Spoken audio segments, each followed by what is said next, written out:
Okay, so this lesson is going to teach you how to answer 12-mark questions. Now, we have already looked at 12-mark questions in class for the debates. I'm just going to go through how to answer one for an approach or a perspective. It's essentially the same idea that we looked at with the debates. I'm just going to do a model answer for an area or approach today.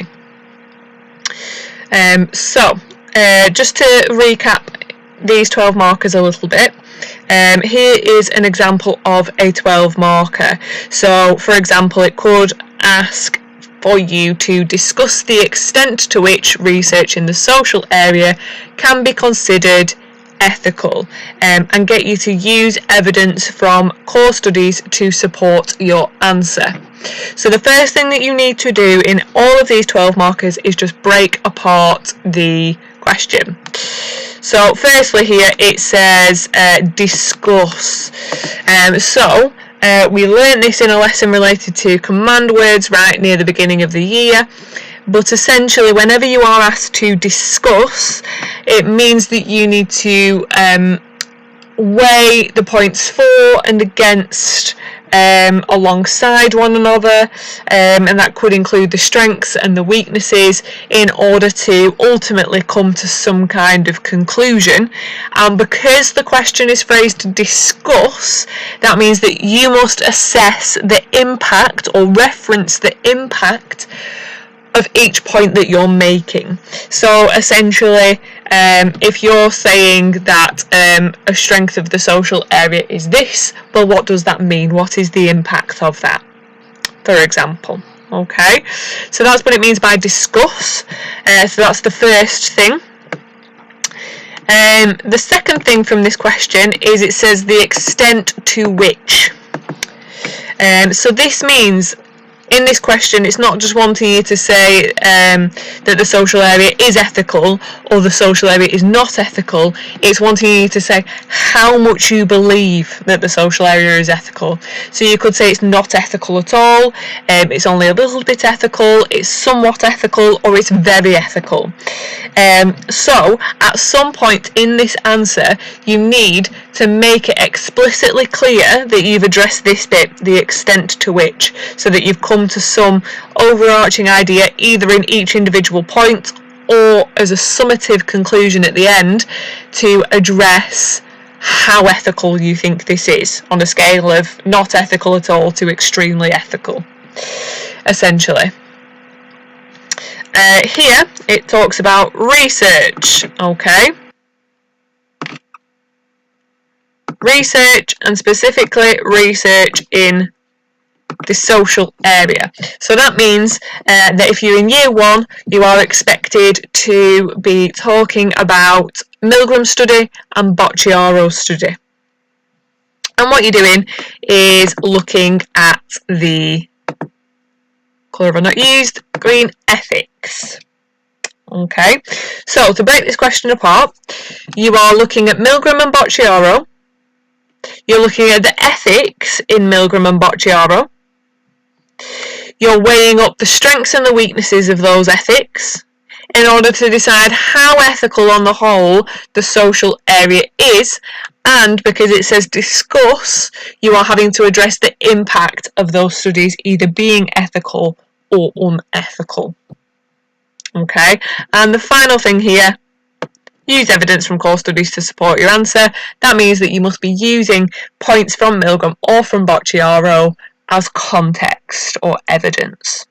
Okay, now in answering these questions, you are going to be using the structure of PREAL. So that's point, reason, evidence, explain, and link. And what we're going to be looking for is 4 PREAL paragraphs. Okay, now this question could get asked for 12 or for 15 marks in your second year. Okay, but we'll just look at it for this amount of marks for now.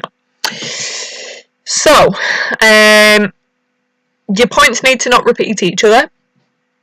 And like I say, you need to be weighing up how research in the social area is ethical and is unethical against one another.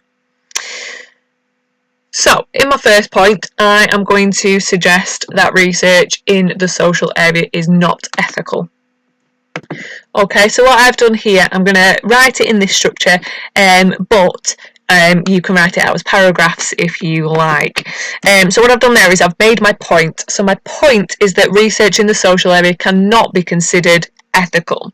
Okay, that's what the question's asking me. This is the point that I'm making. And my reason for that is because participants are often exposed to physical or psychological harm.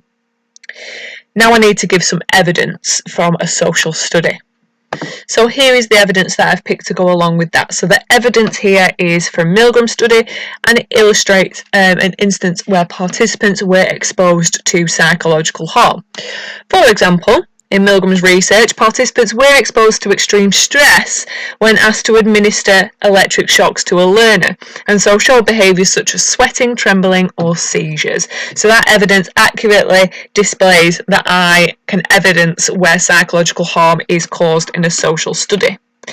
Now, the next thing that you need to do is explain that. And in this explanation part, that's really where I would think about the impact. So we said discuss. So all you need to do is explain how that is physical or psychological harm and how that leads to research not being ethical, and therefore what the impact of that unethical practice could be. Okay, so I can say that participants in social research are often therefore exposed to more harm than in daily life. That's my explanation, and this is my impact. And so this could have a negative impact on the participants by creating short or long-term damage where they leave the study in a different state than they entered. So in that sentence there, I have both explained how that means that the research is unethical in the social area, but I've also assessed what the impact of exposing somebody to psychological or physical harm could be. And then I've just got my final part, which is L, so link. So all I've got to do is just link back to that original question, and here this is where I would probably in each paragraph assess this kind of the extent to which part, and then that means that if I assess the extent to which in each paragraph and possibly with a summative sentence at the end, then that means that the examiners cannot say that you have not addressed that part of the question. So all I've had to do there is link back to the question, but I have put that if participants are exposed to this, social research is extremely unethical, okay? And that really addresses that to what extent part there. So what you want is to try and make this argument fairly balanced, okay? So I'm going to try and come up with a way in which this research is fairly ethical now. So my second point is that, on the other hand, social research even may be considered ethical as participants are often debriefed. And then I just need to give an example in which participants were debriefed in social research. Okay, so what I'll put there is that, for example, in Boccioro's research on obedience, disobedience and whistleblowing, a debrief was given in which this aim was explained to the participants while they were asked the reasons why they did or did not write the recommendation of sensory deprivation research. So because my point is that we often give a debrief, I've just given an example of a debrief and what that debrief included as my context. So next I need to explain how that makes this research ethical and assess what the impact of that is. So for example, I have just put here, this means that though some harm may be caused in social research, it can be considered ethical as the impact of conducting a debrief is that participants are assessed for harm and can be offered support, which means that they will maintain trust in research. So I've basically there outlined why a debrief means that social research can be more ethical and what the impact of this is, which is the maintaining trust in research part. Now all there is to do is just link back to the question and again address that to what extent part of it. So all I've done there is just put therefore research in the social area can be considered quite ethical, and the quite bit therefore addresses that to what extent part of the question. So what I'm going to do is I'm just going to minimise these two paragraphs. So you may want to pause the video just here to write down the first two paragraphs, as I'm going to reduce those down. And then I'm going to write the next two paragraphs for you and just explain those. So I have already come up with my next point and reason. So my next point is that research in the social area does not meet ethical considerations, and this is because participants are often deceived. So all I need to do is provide now a piece of evidence that may suggest that participants in the social area have been deceived. So as my evidence, I've just described what happened in the study. So for example, in Milgram's research, participants were led to believe that they were taking part in a study of memory and learning by administering electric shocks to another participant who was assigned the role of learner through a lottery. Now in my explanation part, I need to evidence how that is deception, and then again just assess the impact of that deception. Okay, so I've explained exactly why that is deception, because obviously the true aim was about obedience, behaviour, the electrodes were not live, the other participant was a confederate, and they were assigned through a fixed lottery, not a lottery. So all of that is deception. You really only need to give one example of deception. If you can do what I've done and give a couple of examples, but in a really nice, concise way, then that's great as well. And then I've said what the impact of that is. So the impact of deceiving participants in the social area is that participants may not give informed consent, and that overall people may lose confidence in the integrity of social psychology. Now, why I've said that is, remember that deception comes under the idea of integrity, and that means that social psychologists, or psychologists in general, under integrity, should have high standards regarding honesty, accuracy, clarity, fairness, and therefore, under integrity, you should avoid deception really at any cost. And then finally, just my link, so I'll link back to the original point. So I've just said that overall, as social psychology often deceives, to avoid demand characteristics, it cannot be considered very ethical. So what you may want to do is just pause and write that paragraph in that structure, as I'm just about to collapse it into a full normal paragraph without the preal down the side. And then I will start on my last paragraph. Okay, so I've already made my next point and my reason, and that is that research in the social area can often be considered ethical, as confidentiality is often upheld.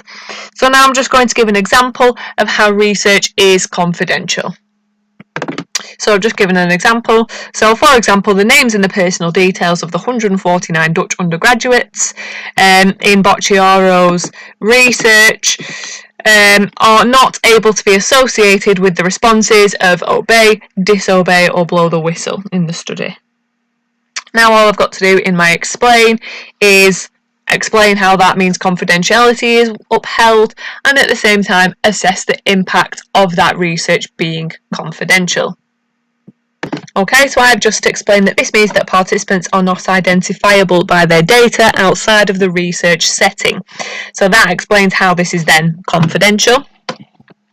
The impact of this being that the issue of respect, remember confidentiality falls under respect for participants, is maintained as they are assured anonymity.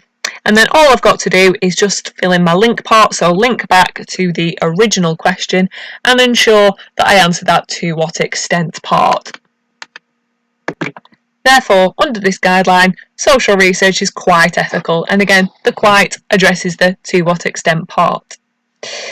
Now, what I'm just going to do is collapse that down into a normal paragraph. So again, you may want to just pause the video here in order to copy it down in that structure. So essentially this is now my answer. Now really that is enough for this question. What I often do say is that because it says discuss and the extent to which, and you have to ensure that you address those, if you have done that sufficiently throughout each of these paragraphs, then there is absolutely no need for a summative statement at the end. However, if you are a little bit worried about whether you have done that explicitly or not, then what you can do is you can just include a bit of a summative statement at the end. But please, in your summative statement, I don't want you to repeat yourselves. All I want you to do, if you do choose to include that summative statement, is, you know, come to some kind of conclusion about the extent to which research is ethical or not in the social area.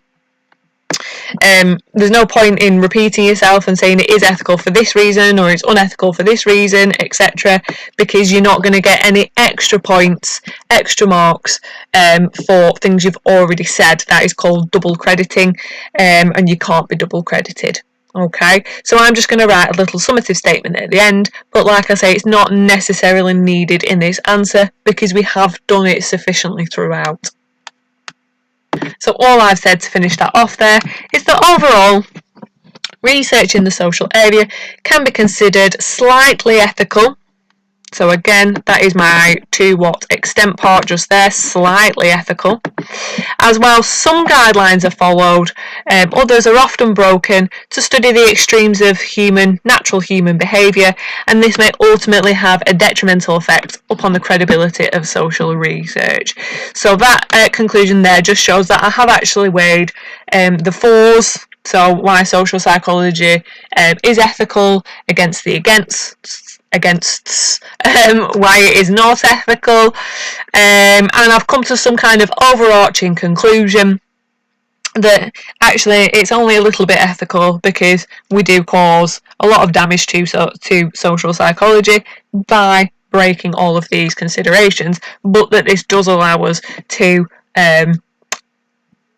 assess the impact of human behaviour. So I've also kind of weighed the impacts against one another, and that's really what you need to be able to do in order to get a top band answer. Okay, so I'll just zoom out, and that is what this answer looks like. Okay,